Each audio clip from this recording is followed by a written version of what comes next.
The Democratic convention kicks off in a couple weeks. Just a few days ago, FBI Director James Comey said that your presumptive presidential nominee, Hillary Clinton, was extremely careless in her handling of classified information. A poll out today says a majority of the country disapprove of the FBI director recommending not to charge her, and 57% of the country says the incident makes them worried about how she might act as president. Will a majority of Americans vote for someone that they seem so suspicious of right now? I think they will, because I believe what's going to happen over this campaign is the straightforwardness and honesty of her campaign as to what she would do for them. Look, here's the measure I think the folks are going to apply. Look at Donald Trump and what he's saying and ask yourself, is it believable? Does he know what he's talking about? Will it solve any of my problems? And look at what she has to say, what she's proposing, and the honesty of her proposals and her willingness to deliver on them. I think that's going to ultimately be the determination. That's the best way to deal with the perception that I think that exists now.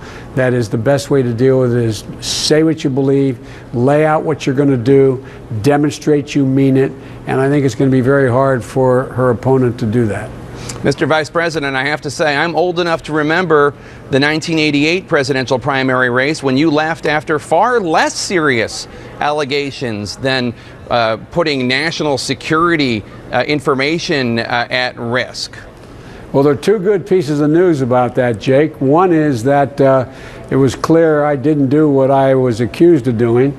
And secondly, it was a time when the Supreme Court hearing for the Bork nomination was in play, and I had to make a choice.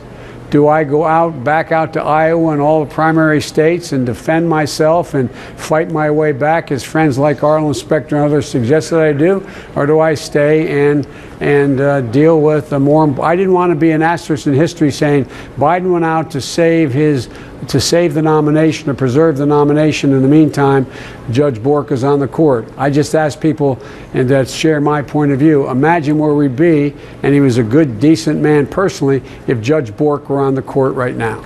But I guess my point is, you left for something far less serious than this charge against the nominee.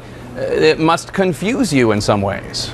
No, it's just that I felt there was something more important than my candidacy that had to be taken care of, my responsibility as the chairman of the Judiciary Committee. All right, Vice President.